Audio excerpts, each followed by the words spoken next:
What is up, Anthony Pecorella? This has been a long time in the making, so I'm super excited to have you on the show. Happy to be here. Yeah, well, I love to get into your story and your football journey and all the things. But first, I ask everyone on the What's Up podcast what they're all about at the moment. It could be something super big, like a life goal, or something kind of silly and fun, like a new snack or song that you're super into. So, what is Anthony all about right now? So biggest thing I'm working on right now is actually a book about my Oh, story.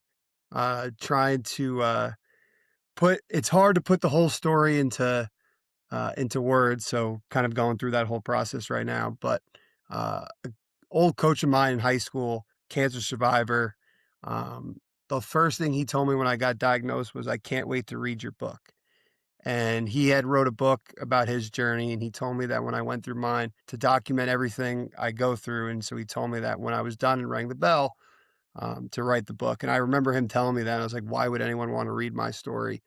But I made sure to keep track of everything I went through. And now that I'm 2 years, almost 3 years in remission, we're in the process of putting a book together. you are the first What's Up guest that has said book. So, congratulations. That is so exciting. And Thank I you. would put that under the category of big thing, big goal, big thing that you have going on. So, Mhm. so incredible. And I can't wait to read that one day. That is so exciting for you. And we'll definitely get to that part of your story. But I just want to backtrack for people so they can get to know you a little bit better and your background. You are a punter. And I know that's more of a niche part of the football roster. So I have to ask, where did you first learn how to punt and how did you get into that position? So I was in the seventh or eighth grade. And at that point, I was, as we all athletes do, playing a bunch of different sports. I was playing football, I was playing soccer, baseball, basketball. Hadn't really kind of honed in on a sport yet. And at that point in Pee Wee football, it was 2 points to kick an extra point after you scored a touchdown as opposed to one. And I remember telling myself with my soccer and karate background, I was like, oh, I could do that. It's not that hard. Karate. Um, Karate. yeah.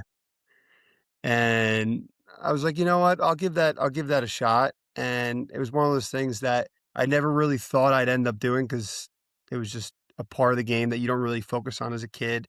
Did it throughout 7th, 8th grade, middle school, and then we got to high school. I was a quarterback as well as a kicker and a punter, but I always had this dream of playing quarterback at the next level. And then kicking and punting was like kind of something that I did in addition. But I got to my junior, senior year of high school, and that's when I really started to kind of focus on it, realizing that I could play at the big time level as a punter versus playing at maybe the Division II, Division III level as a quarterback. Um, so that's kind of when I honed in on it and started to make it my ticket, I guess you could say, to the Division I level. Let's go. And you've been around the Division One level. You are at Maryland, Stony Brook, now Maine. And I know you still have a good chunk of your football career left. But when you look back and just reflect on the college football that you have played, is there a best punt or maybe best tackle on special teams that you've ever made that when you think back to it, you're like, man, I get to pick one clip from my highlight reel. And that's my favorite moment? Well, that's tough. Two moments that come to mind. My first ever punt in college was I was a true freshman, University of Maryland, 2019. We were playing Howard, and it was the first drive of the season. I just remember, sure you do, your first collegiate game. You're just so nervous, and it's a game you've played over and over in your head so many times of what that first moment is going to feel like. And I remember going out there and getting ready to take the snap, and the only thing going through my head is shit, shit, shit, shit, shit, shit, shit, shit, shit. And I'm sure every athlete that's listened to this can agree with that because everyone that watches on TV is like, oh, they look so calm and cool and collected. But in reality, we're all Yeah. just kind of out there like, what am I doing here? How did I end up here?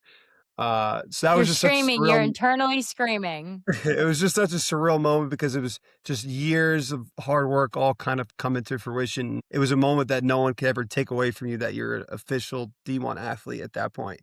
The other moment was when we played at Penn State during the COVID year. There was no one there, but I had put back-to-back punts inside the five. And Penn State was kind of the school that I grew up watching. There was Joe Paterno in like the Penn State heydays. It was something I always wanted to end up doing. And coming out of high school, they showed me a little love, but not a whole lot. So I wouldn't say it was revenge, but more of like a reckoning of a situation just to feel like I belong and prove to myself and my family that, like, I belong in this type of level of football. Wow. Well, those are fun for me to know. I think it's always cool to listen to what people have been through and there's some of their highlight moments. I know it's not easy to talk about a highlight moment that you have for Mhm. yourself, but I think it's always fun to know what that would be for someone. And yes, every athlete has been in a situation where they're basically like, "Yeah, I'm screaming inside, and I you might not see it on the outside, but I am losing my mind and Mhm. so nervous." And no matter what level you play, you're always going to have those moments, even in your career beyond athletics. But you mentioned it before, and yes, a lot of college athletes, and especially today's world, have been to so many different universities. The transfer portal is more active than it ever has before, and for good reason, and great opportunities for some people as well. But an uncommon part of your sport is your fight with cancer, admit in Mm. the middle of being a Division 1 athlete. When you think about just going through that experience, would you mind just taking us back and describe what it was like when you were first diagnosed with cancer? So, I had just graduated from the University of Maryland, and as you alluded to, I just entered the transfer portal, was weighing all my options of where I wanted to go. And Stony Brook University, which is, for those who don't know, on Long Island, it's only 45 minutes from my house. I thought how cool it would be to come home, play in front of my family, my friends, and be a perfect way to kind of be my swan song, so to speak, for college football. And I transferred home, and then within a month of being home, I got diagnosed with Burkitt lymphoma. And you talk about just such a surreal feeling of emotion. It was just a roller coaster. You show up on campus and all this joy and excitement. You're getting ready for the season. And I think it was July 26th. We were just a week away from training camp when I was diagnosed. And I remember I had this golf ball sized tonsil that they removed. And I remember telling my coach at the time, Chuck Peoria, that I would miss the first 2 days of training camp because I had to get a tonsil removed. And he was like, "Yeah, no problem." At that point, everyone had known about it. So he just said, "Go get it taken care of and we'll get rolling." And I remember I was diagnosed on July 26th. It was a Wednesday. And then that Friday, I'd asked my coach if I could sit down and meet with him. And he was I remember calling him and telling him that. He's like, "Well, what do you want to talk about?" I said, "Well, this is a conversation I want to have face to face. I don't want to just tell you over the phone." And now, as we know, the transfer portal and its ebbs and flows, he thought I was coming to tell him days before camp starting that I was going to transfer. I don't know if that's possible or not, but he had thought that I had a other problems, off the field issues and all this other stuff. And then when I told him I'd been diagnosed with Burkitt lymphoma, he goes, "Oh my God." He goes, "I thought like my mind went completely elsewhere." Cause obviously at the time I was 22, healthy kid. And cancer is not exactly the most normal thing to happen to a 22-year-old. So, it shook my life. It shook my family's life. But I always say that the lessons I learned from that time during chemo and such, I wouldn't trade for anything. I wouldn't wish cancer on anybody, but the lessons I learned in that experience, I would pray that everyone gets to learn those. Man, that is so wild. Thank you for sharing and like taking us back really into what that how that unfolded when you first learned of that and you're dealing with like so much joy and like new opportunity and new school and like new environment and like going into an awesome season for what it looked like, and then you have this stark contrast of like, wait a second, that's not what I thought the next 6 months of my life were going to look like. How did you handle those and what did you lean on during that time? So the three biggest things I leaned on were my faith, my family, and just that drive that all athletes have because I told myself I didn't want this to be it. I didn't want to the last memory of myself playing football, to be that cold, damp day when we played at Penn State my senior year. And I said, I want to get back on the field again. And I say the first two, the most important though, because I was raised in a Catholic Italian family household where our faith is the most important thing. Like when you walk in our house, there's a crest that says faith, family, football. And those are kind of like our pillars in this house. And people always say, like, when you got diagnosed, like, how did you not turn away from God? And it's funny that there was probably, I'm sure, a moment where I kind of questioned, like, what is this? Why? Like, why me? Why now? And then I met this little girl, Ellie, and she was 4 years old, 3 years old at the time when I met her. and she had been diagnosed with acute lymphoblastic leukemia, and she went through her fight with cancer, and sadly, Ellie passed away. And I remember saying to her mom, like, how do you hold yourself together? How do you not turn to God and say, why my daughter? And she said, because God blessed me with those 4 years and he didn't have to. And it still to this day just gives me chills to talk about that, because here's this woman in her utter moment of grief. And all she could think of is how blessed she was to have those 4 short years with her daughter. And I, from that moment on, said, how could I ever be vain towards God when this woman who was quite literally going through hell still put her faith in him, because she knew that he had things in store for both his daughter and for her family. Wow, I'm like blown away by the perspective that you have and the rawness of that too, and just what that is done just for me to learn from this conversation, but like what it's going to do for you for years to come and for the rest of your life. Would you mind just describing a little bit more of what your relationship looked like with Ellie? Mhm. So I'll the perfect story to put it was my first day on the floor. So with my chemo regimen, it was 4 rounds, 5 to 6 days each round in a row of chemo. And so you'd get admitted to the hospital. And at the time, I was a pediatric patient. I was very much on the older side of pediatrics. But I was checking into my room and there was a knock on the door. And this little 3-year-old girl was standing in the door and she goes, "Who are you?" Thought it was so cute. I was like, "Oh, I'm Anthony. It's nice to meet you." And she goes, "I'm Ellie. I'm the boss of this floor. If you need anything, you come to me." And I'm thinking like, That's "Oh, this awesome. is so cute." But she had her whole care team behind her, straight face. Like I always called them the Grey's Anatomy group. They were all just very serious and said like, "This is her floor." And then you later learn that Ellie was on her second go around through chemo. She was diagnosed when she was 1, went through chemo, beat cancer, and then unfortunately it came back. And this part of her world was all she knew, whereas it was shaking my world because it was just this new chapter of my life. That hospital floor is all Ellie ever knew. So I really leaned on her in those 4 months because she just knew how to have fun on a hospital floor, which is crazy to kind of put in perspective. And each day, uh, I would try to do 20 laps around the hospital floor was a mile. And my dad always had this goal that every day, regardless of how I felt, to be able to get myself out of bed and kind of walk those 20 laps. And every day, Ellie would come out probably about halfway through in one of those little cars you push with your feet. And the funniest Oh, part was I got a lot of, like, stub toes and those things growing up. Too fast around she, the co- kitchen. she comes out in this little car and her mom chasing her because we're both at this point strapped up to chemo on our IV poles. And we would play bumper cars with our IV poles. Now, there's thousands of dollars of medicine just hanging on those poles, and the nurses weren't huge fans of it. But it was in those brief moments where you kind of weren't thinking like, "Oh, I'm fighting a life-threatening illness." It was just, "Oh, I'm having this grand old time with this girl who's teaching me more about life than anyone I've ever have." So Ellie is my rock. She will forever be my rock. And I promised her parents that as long as my story's alive, so will hers. So how could I put my relationship with Ellie into words? She's like the little sister I never had. That is so beautiful. Thank you for explaining that, and what an awesome experience that you were able to have in time with her there. I'm curious because this is unique.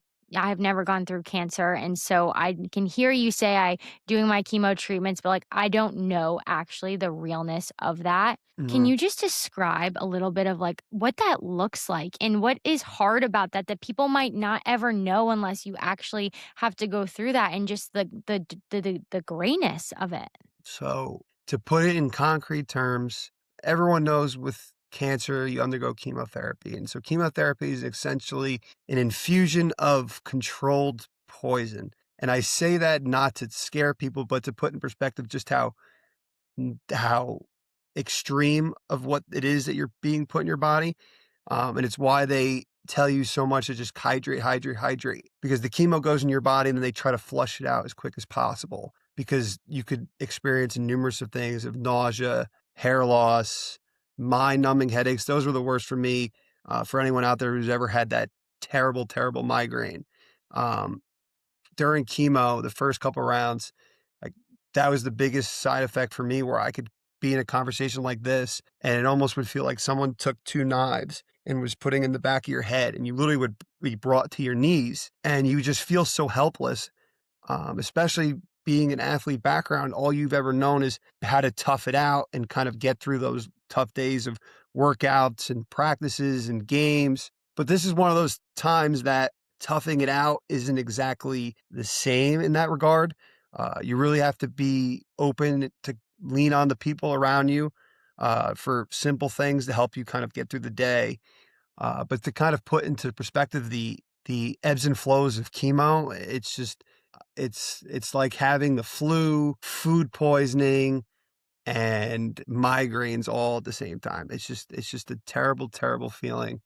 And it pains me to see anyone go through it because everyone has their kind of different version of what they experienced. But I guess at the core, it just doesn't make you feel great, and that's the hardest Mm. part when you're diagnosed is a lot of us, when we're diagnosed, you don't really feel sick per se. It's just one of those things they catch the cancer in you, and then they say, "We know you're healthy now, but we need to make you sicker to make you healthier." So even just for, like, the mental aspect of it all, because that's the thing I always kind of fall back on is that as hard as it is physically on you to go through chemo, it's just as hard as mentally because not that you're helpless in a way, but the only thing you can control is your attitude through it all. Like from the physical standpoint, it's just you're kind of at will of the medicine and the doctors who are there to care for you. So, yeah, it's just not the greatest of experiences to put in to say. Well well, I know that's hard just to think back to and take yourself there, so I appreciate you doing that because that's certainly not easy, but I do think it's important that if we're able to have this conversation, Mhm. there are beautiful parts of going through adversity, but then there's the realness of it and the hard, and I think it's important to talk about those as well, and you mentioned just the faith that your family is built on and how that has been instilled in you, and I'm curious throughout that time when you're going through chemo and you're in the hospital, in what ways did you have to lean on your faith or who you were encouraged in your Mm. faith? So the day I was diagnosed, I'll never forget. I was in the room with my mom, and the doctor delivered the news. First person we called was my dad, who wanted to come to the appointment. And at that point, I was still under the impression this had nothing to do with cancer because the word never even was mentioned. Um, so I said, "Yeah, Dad, go to work. No, no need to worry." And when I called him, he had just stepped foot outside of St. Patrick's Cathedral because he works in Midtown, and he went and said a prayer. Just God forbid it was the worst, and God forbid it was the worst. But it's just something with my family that we've always just, through the good and the bad, put our faith in something higher than us. And my mom has always made a point that even when things are good, be sure to be thankful and tell God thank you for uh, the blessings He's bestowed upon you. Don't just kind of fall back on Him in that crutch of a situation. And when I was in that situation, I remembered the day I was diagnosed, sitting in bed that night and just kind of saying, "Why, God? Why? Why?"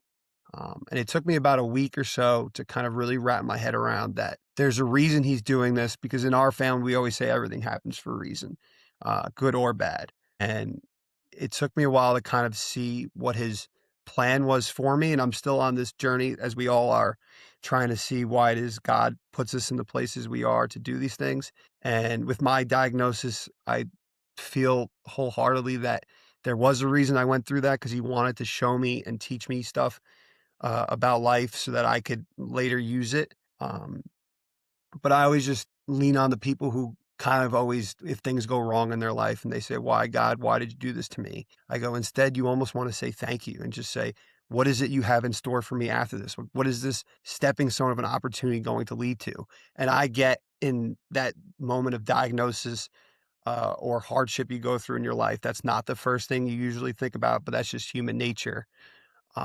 But I just always implore that whether you're in a good or bad situation in your life right now, make sure you give thanks to God because there will be something that comes out of it all. That is really wise. I love that message from you, and like you said, it's not gonna be the first thing that comes out of you, like, when Yeah. adversity hits, it's definitely probably gonna be that why, but it's that time in between when you can rebound and say, Mhm. "Okay, the snap's about to come, I'm screaming, like, I am screaming," and then the ball's in your hand, you're like, "We're Yeah. going, like, I'm kicking this ball," right? And so Mhm. and then you have to execute, and it's that time in between when you're waiting for the snap that you basically have to decide, am I going to fold or am I going to lean on the foundation that I have built in with the Lord in the time that I've spent with him and the relationship that I've had with him? When you think about just your journey battling cancer, is there a specific moment that you can think back to and say, man, like I could not lean on my own strength in that moment. I had to run to God. I needed him in that moment and I felt his supernatural peace really fill me, or you just felt like, man, I called on him and I needed him in that moment? Mhm. It was the day that I found out that Ellie had died, and I was in the car. It was actually the weekend that we met at Gala in 2024. I was on my way up to Boston to speak at Team Impact's gala that year, and my nurse had called me, and Ellie had been going through it at that point. So I kind of knew that the moment was soon to come. But it's one of those things that you just can't prepare yourself for. And I remember getting the phone call, and I just felt more heartbroken in that moment than I did when I got diagnosed. And my heart went out to Ellie's family, to her siblings, to her parent. I just felt so defeated, and it wasn't even something with me, because I always say a part of me that I struggle with a lot is survivor's guilt, because not a lot of people are fortunate enough to kind of go through cancer, beat it, and then just get back to the life they were living before. So a part of me is always kind of struggling with, well, why is it that I got to be the one that gets to kind of keep going, and why is Ellie the one that got called home to God? And in that moment, I just felt so defeated. I remember just breaking down to my knees and just saying to God, like, why? Why did you have to take this little girl home? But like we said, in that moment, in between, as you put it, you kind of have to lean on him and say, like, there's got to be something more to this. And I understand, and I may not understand it fully, but I'm trying. And it was in that moment that led to when I saw Ellie's mom, and she shared that quote with me about how thankful she was that she even had those 4 years with her. And she shared that with me at her daughter's service of all times. And a beautiful story that I'll piggyback that off with, because it's my favorite story to tell. We were at Ellie's service, and her parents were giving my dad and I a hug and just saying, "Thank you so much for being here. We really want to come out for one of Anthony's games this year." And this is during my second year of Stony Brook, so I wasn't quite healthy enough to play, but I was healthy enough to suit up. And it's one of those things when you tell someone like, "Oh yeah, I'll make it to a game," and you kind of like, like okay, like great. Um, like you take it with a grain of salt, and with what they were going through, I wasn't exactly gonna hold them to that. But it was a cold, rainy day that following September, and running out of the tunnel, and my parents always sit in the same seats. They're very superstitious about everything when it comes to game day, so they sit in the same seats, they have the same routine, and I ran out of the tunnel, and they weren't in their normal seats. I'm like, "Oh, okay, well, maybe someone took their Oh, seat," but we're gonna lose. yeah, but with who my parents are, like, they wouldn't let that fly. So I'm like, "Huh." Yeah. So then my parents and my sister all, like, point down the row, and it's Ellie's dad, Ellie's mom, and her siblings. And I broke down in tears. Like, here you are trying to get all fired up for a game, and I'm crying like a little girl on the sideline. Uh, so the game goes on, and Ellie's parents, were with my parents, and I was in the locker room getting changed and stuff, and they were like, "Oh, like, Anthony takes a long time in the locker room, you can, like, no need to wait," and they said, "No, no, we came here to be here for Anthony, we wanna be here to support." So then I come out, and saying hi to them and blah, blah, blah, and we're catching up, and Ellie's mom goes, "I have a gift for you." And to give you a little background on this gift, when Ellie and I were going through treatment together, Ellie was having a rough day, and she was quite literally banging her head against the wall and just in pure defeat. And my mom was leaving for the night, and she said, "Ellie, you want me to come back with a gift for you tomorrow?" And Ellie goes, "Yeah." She was a little sassy 3-year-old. And my mom goes, "What do you want?" She goes, "Surprise me." Okay, so my mom comes back the next day, with this brown paper bag. And you know when you get a gift from somebody and you try to be nice, but you don't wanna give away that you don't like the gift? You're like, "Oh, this is nice. This is great." So Ellie at 3 years old had the capacity to do that, not knowing that the gift wasn't the brown bag, but the gift was inside the bag. It's just how the store gave it to my mom. So then Ellie takes the pink unicorn out of her bag, and it turns out that was Ellie's spirit animal. She had a unicorn T-shirt on. She was just all in on the unicorns. So then fast forward to this gift, was her mom gifting me back the pink unicorn, and on it was a Mhm. pin picture of Ellie and this bracelet that was around the unicorn's neck. And so Ellie's motto through treatment was just keep swimming, like from Finding Nemo.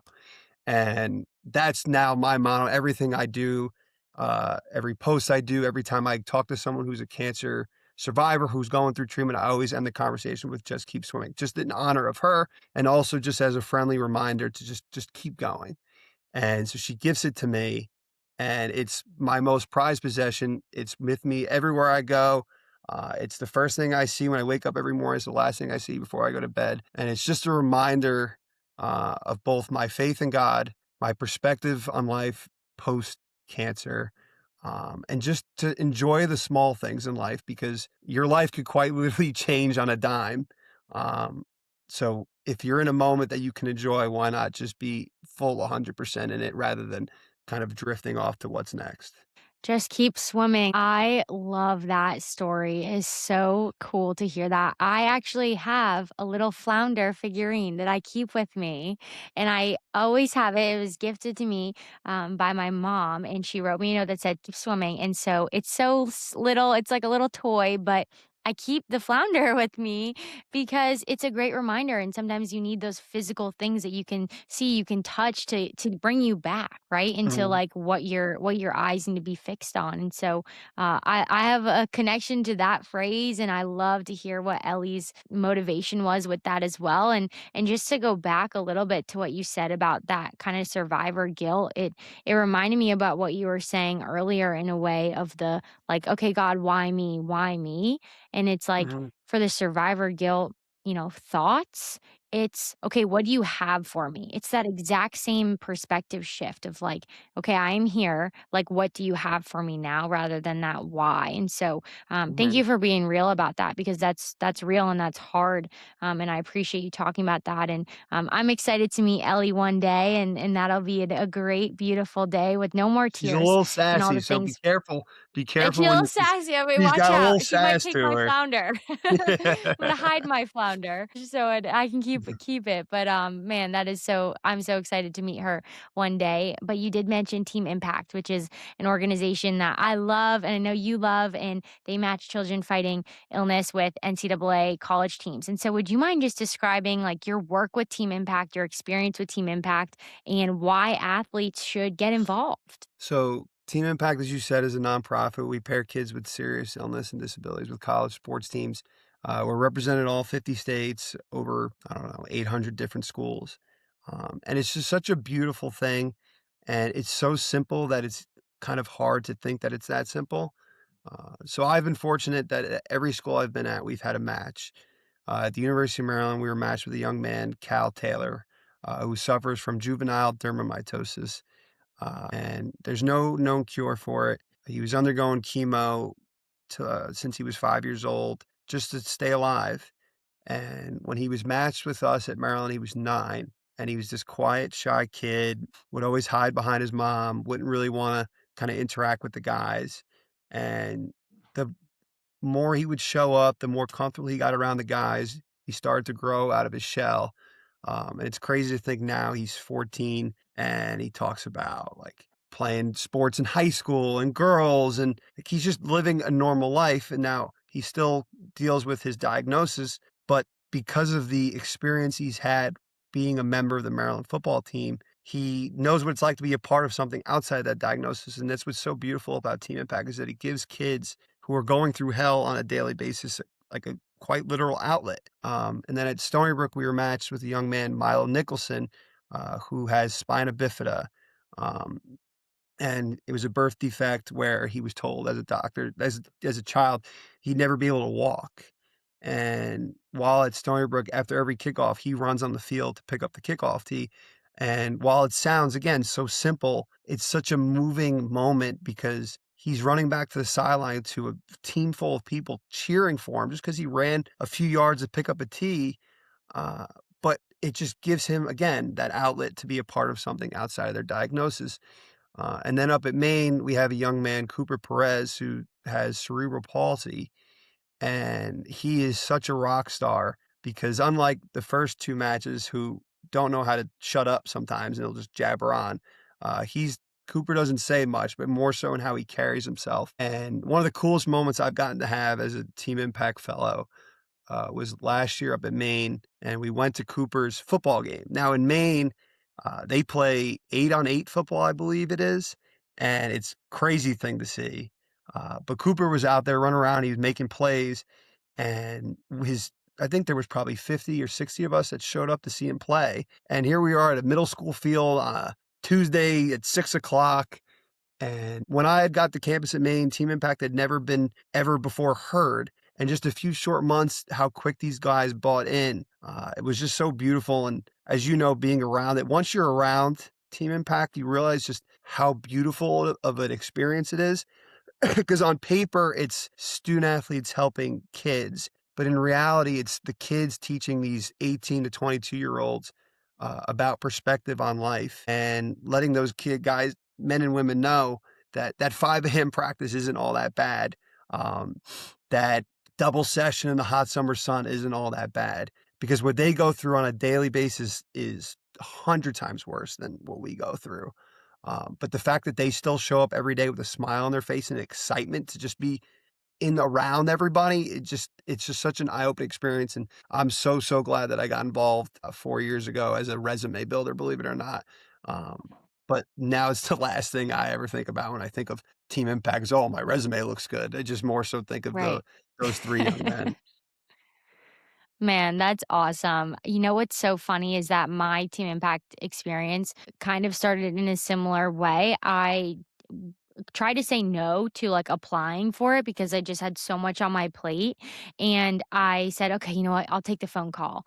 And I did not realize I was showing up to an interview Zoom. And the first question was, so why do you think you're fit to be a fellow? And I thought, I don't know. I don't know. I don't know what I'm fit to be. And that's where I really got involved with Team Impact. And when we say involvement, we mean like kind of being a leader on your campus for this organization. And so cool that you have had a match at all 3 schools that you've been to because that's pretty unique. I know Team Impact Mhm. covers so many universities, but like for it to be in all the 3 different places that you've gone Yeah. is so special. And I'm curious for you, having gone through illness yourself and walking similar days that these children have, how is that encourage your desire to be a part of Team Impact and the perspective that you bring with that as well? Because I know what both sides look like, and I had a huge and deep appreciation and love for Team Impact before I got diagnosed. But my love for what that organization does only grew because I learned what those hospital visits, what those treatment days, what those emergency room visits looked like. And it just gave me a newfound respect for the hardship that those families go through. And the fact that while they're going through all that hardship, they find a way to make it to practice on Tuesdays or games on Saturdays, and they quite literally stop everything else going on in their life just to go and support people who were strangers not more than 4 or 5 months prior to that, experience. So it's just so beautiful that when I was in that hospital bed, and at that point I was kind of in between going from Maryland to Stony Brook, and I had teammates of mine from both schools reaching out and showing me support. And I remember when Team Impact used to tell me, yeah, we just send a lot of times we'll send videos to kids, just a few second clip. I'm like, oh, is this kid really going to care? And then when you're in that hospital bed and you get that message from your teammate, and it's just, hey, we're thinking of you, just keep going, be strong. And it really goes a long way. And so it gave me a bigger purpose when I'm spending time with our matches, both the ones that were on my teams and just other matches in the organization I get have the privilege to meet. It's just really just take a moment and just be present in that moment when you're with them, because you'll be surprised just how much they'll teach you about life. And it's just such a beautiful, beautiful thing.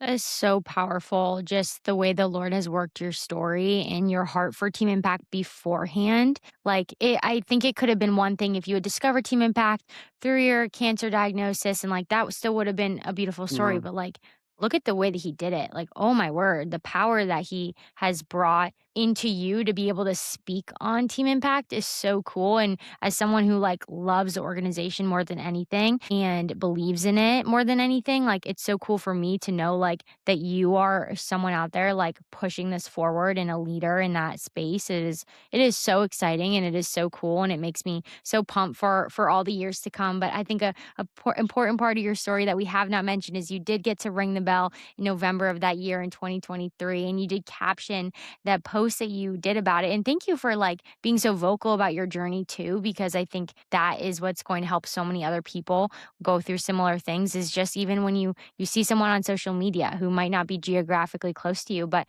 you caption the verse Romans 12:12, be joyful in hope and patient in affliction and faithful in prayer. And you talked about earlier, just like, hey, if you're living a moment of joy, like live it to the fullest, like soak up that moment of joy. And I love that. Why was that a verse that you chose to put on the post after you rang the bell? So it's funny you asked that. And I know that I've had a lot of stories that are great and really moving stuff. But the funny thing is, when I was a kid, I would always laugh when people would make wishes at 11:11, because that was people's angel numbers. And I always used to make the joke that, well, I wait till 12:12 to make my wishes because everyone's making wishes at 11:11. No way. And so I swear.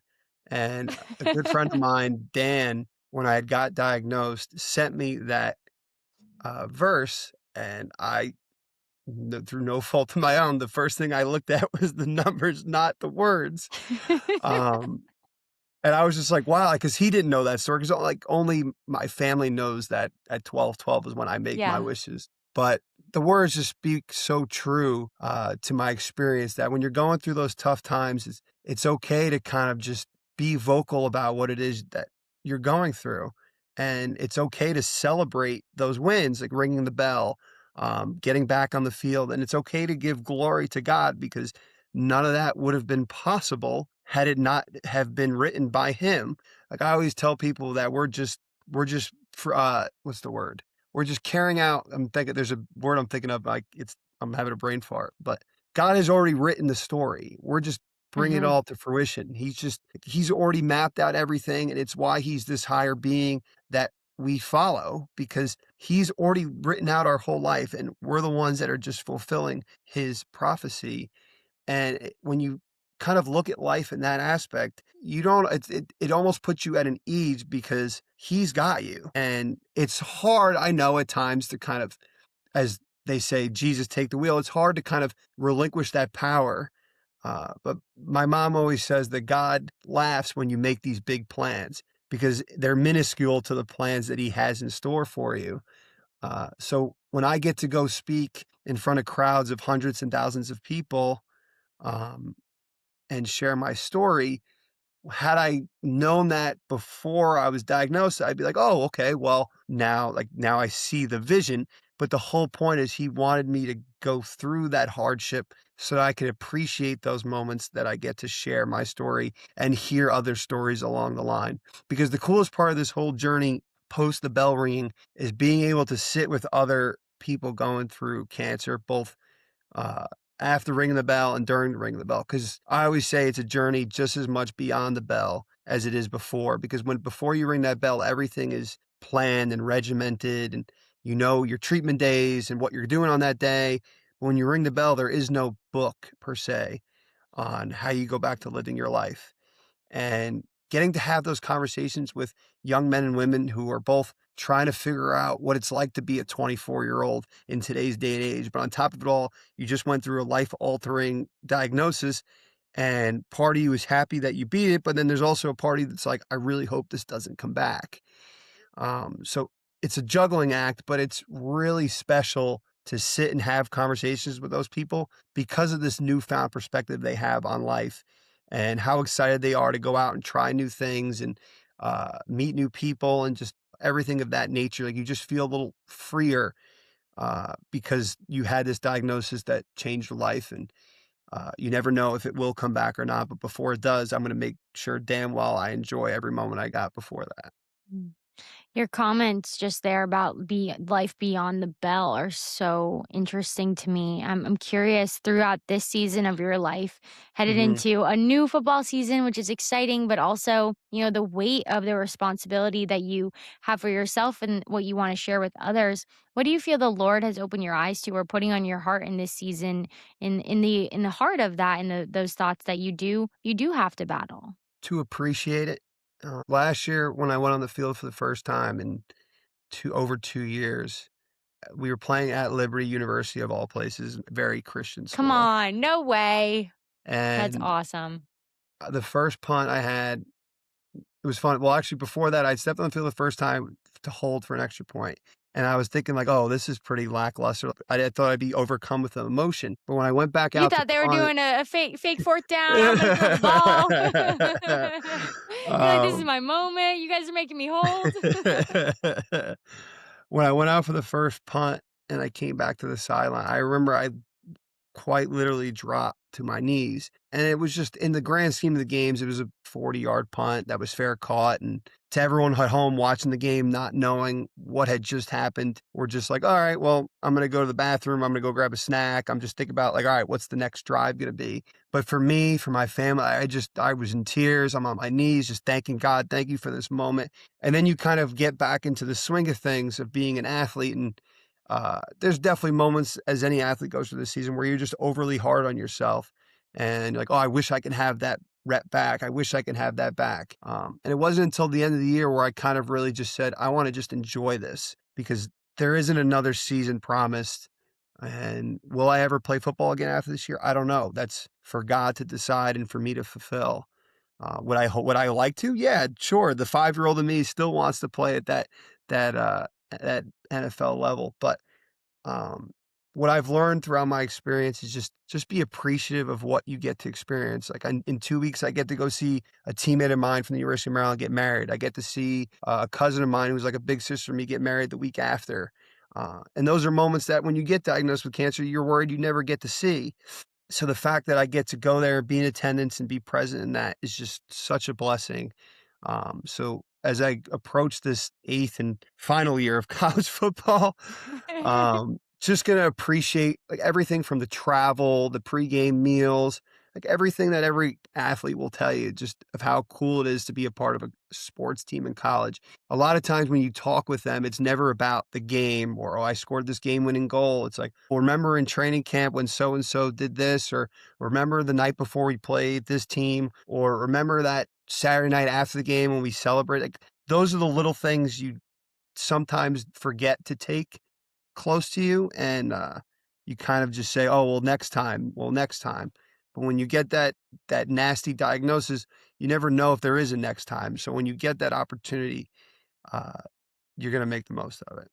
Well, your final couple years of college football, 8 years that you're stacking up, a lot of time Isn't that our crazy just to stories say? are Isn't it's that just crazy to could you say, but like what's crazy cool about it is that a lot of time our stories are for other people. And just thinking about the impact and the wisdom and the life experiences that you have that you're going to be able to share with your freshman teammates, the guys who come in, the gray shirt, and they're there, they're like, shoot, I'm here early. I don't even know what's going on, right? Like there's a lot of wisdom to be had for them on that Maine football team that they're lucky to have you there. But last couple questions from me, just on this Maine football team gearing up for your season. What's something about your team that maybe the general public doesn't know that they should know about this group of guys?